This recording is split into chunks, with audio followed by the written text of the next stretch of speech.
Hi, hello my dear friends, how are you doing? Myself Vivek from Sainik school Kazhakootam.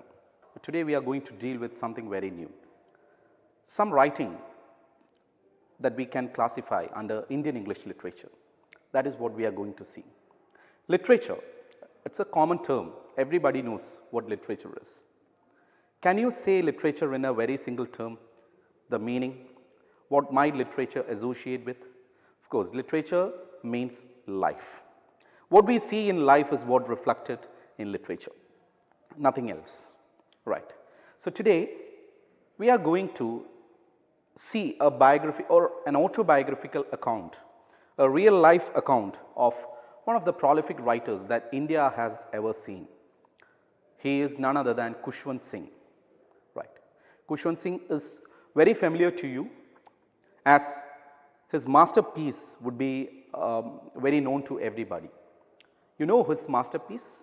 You know the name of his masterpiece? Yes, it is A Train to Pakistan, a novel that Kushwan Singh wrote years ago with the background or backdrop of the partition of the country India.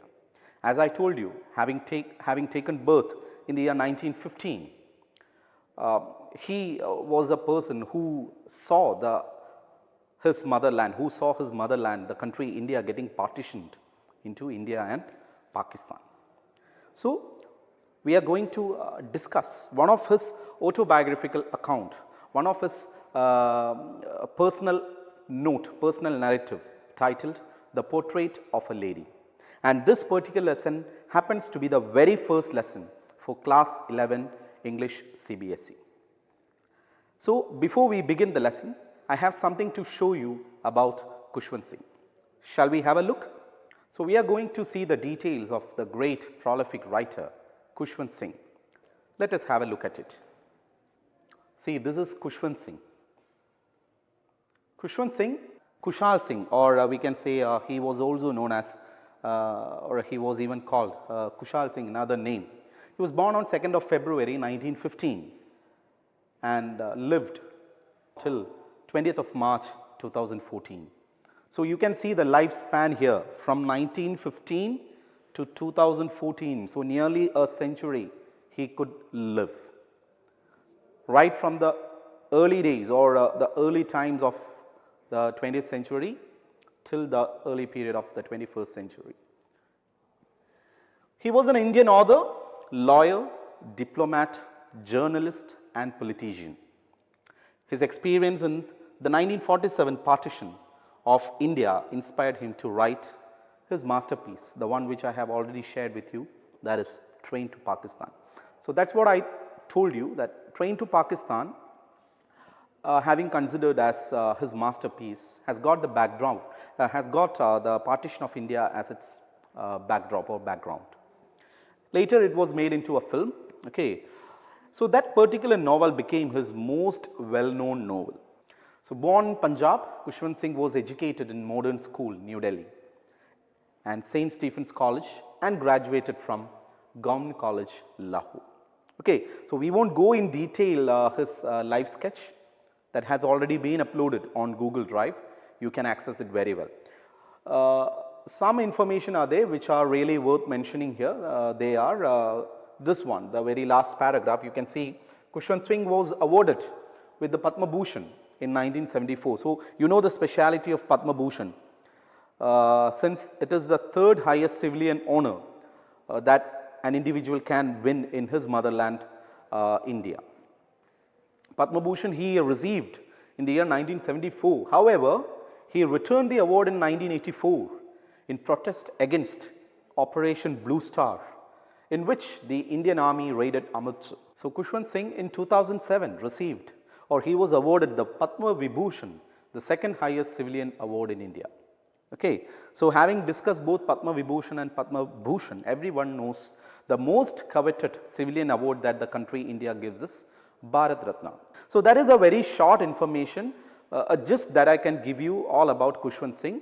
The rest, as I told you, the whole content is uploaded on Google Drive, which you can access at your ease and convenience. Okay. Now, something very personal from his life is what we are going to see in the very first lesson titled the portrait of a lady. And who could be that lady? It is none other than his grandmother. Okay. So, we are going to see what the lesson is, what the text has got to convey to us. As I told you, it is purely autobiographical, nothing imaginary, nothing creative. Of course, the language would be creative, but the basic content, the base is purely something that he has experienced in his life when he was a child, later when he turned out to be an adult, and likewise. Okay. Now, this is another I would not say a concept, but a term that everybody should get familiarized. So, Indo-Anglian literature. What could be Indo-Anglian literature? Everybody knows English, it can never be called as our mother tongue, but we do speak it very well. So, being Indians, we do attempt writing in English. That is something which everybody looks up to. Okay. Right. So, Indo-Anglian literature, that is a peculiar term, okay, which everybody should get familiarized. The Indo-Anglian is a term specifically used for Indian English writers. It defines the origin of Indian creative writing in English. The Indian English writers have written in English, but the fact is English is not their mother tongue. That is what I am trying to explain. Indo-Anglian literature means an Indian writing English. Okay. A piece of literature, it can be a novel, it can be a poem, it can be a short story, or it can be a play. But when an Indian writes a poem or a short story of any of the literary aspects in English, when we discuss Indian English literature, many writers would flash. Now, of course, there are a few of them are here. We have the first image, our writer Kushwan Singh, whom we are going to discuss, or whose one major work is yet to be discussed now. The other one is Sarojini Naidu. Then we have got Anita Desai. Then we have Salman Rushdie, okay, another prolific figure in the whole world or in the whole scenario of literature. Salman Rushdie has his own space, his own place, his own position. Then we have Kamaladas, somebody from Kerala. Whenever she wrote in Malayalam, she used to keep Madhavikutty as her name, and when she used to write in English, of course, she had her real name, that was Kamaladas. And later, of course, in her later life, she converted herself to Islam and adopted the name Kamala Suraya. Okay. Another prolific writer, and it's a lot to learn. We have got a lot to learn, very inspiring her life is. And she is basically famous for her autobiography, that is My Story, which had its Malayalam release as well under the title Ende Kada. Okay. Awe-inspiring work it was, and very dynamic, and I would say very, very daring work. Then we have another gentleman over there, and it is none other than Mulkraj Anand, who too had almost the same kind of childhood that Kushwan Singh had, as he too had taken birth in Pakistan those days. Of course, that too was a part of India, having taken birth in Peshawar. Okay, Peshawar is now in Pakistan, and he is basically known for his work named Coolie. Then he has got his masterpiece that was Untouchable, and most of his work had got that theme of uplifting the downtrodden, okay, the people who belong to that category where they find it very difficult to survive, where they had to face many issues related to caste system. So he was their man. Okay, he was the one who could bring light onto the life of the downtrodden, and he had also worked with Mahatma Gandhi. Having associated with Mahatma Gandhi, he had learned a lot in his life. So there is a lot to learn about Mulkraj Anand, not just as a writer, even as an individual. Then we have got Raja Rao, another prolific writer from the south of India. He was born at Hassan in Karnataka. Then one of the most well-read writers, R.K. Narayan, a man famous for Malgudi, or Malgudi, the name, an imaginary place itself, might have turned out to be his synonym, okay, his synonym. His name is R.K. Narayan, but as I told you, Malgudi can be considered as one of the synonyms for R.K. Narayan, okay. Whenever we think of, whenever we hear the term Malgudi, we might wonder whether such a place really exists somewhere, okay. And that is basically because the power of his writing. Malgudi, a place never exists anywhere in this world, but his descriptions really make us feel that that place exists somewhere near to Mysore, somewhere in the interiors of Karnataka. Okay.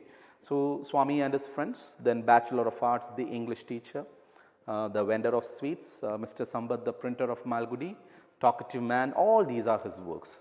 To name a few of the works of Salman Rushdie, we have Midnight's Children, okay, one of his prolific works. Then one of the most controversial works ever written by any writer, Satanic Verses. Okay, he is also famous for Satanic Verses.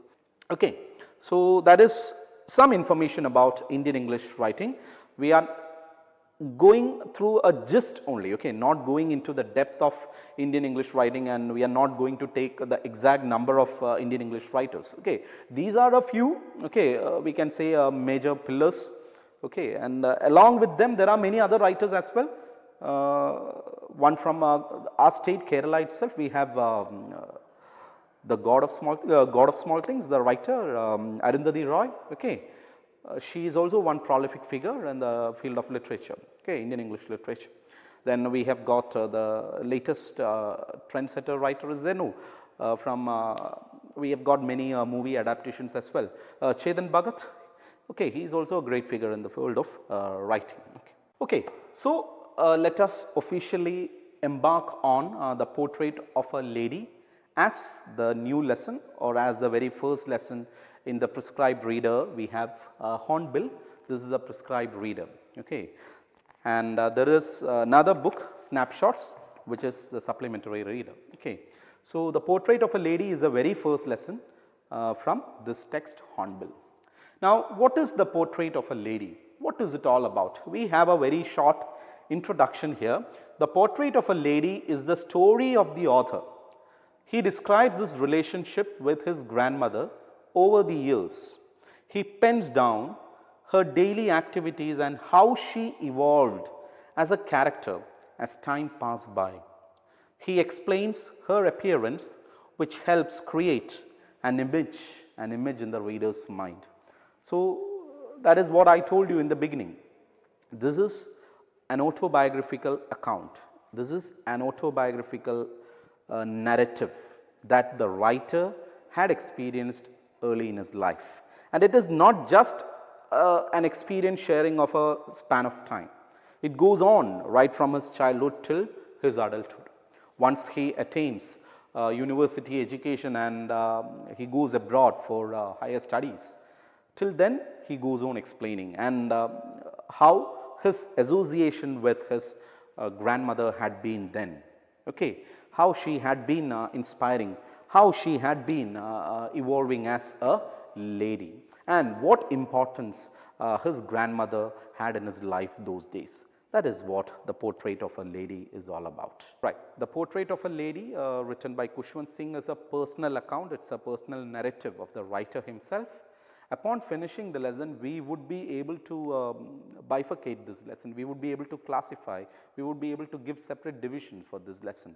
As his early stage, the life he spent in the village with his grandmother, followed by his city life, then his leap, or when he goes to, he makes a leap, he makes a jump for his higher studies when he goes to university, and from then or from there he goes to another country, he goes abroad. Right. So, we will conclude for the time being. So, in the next session, we will see how would the relationship between the grandmother and her grandson Kushwan Singh would be. Okay, that is what we are going to explore, but that we will see only in the next session. Right. So, thank you. Kindly go through the lesson, and especially the materials that have been already uploaded on Google Drive. So, thank you. Bye for now.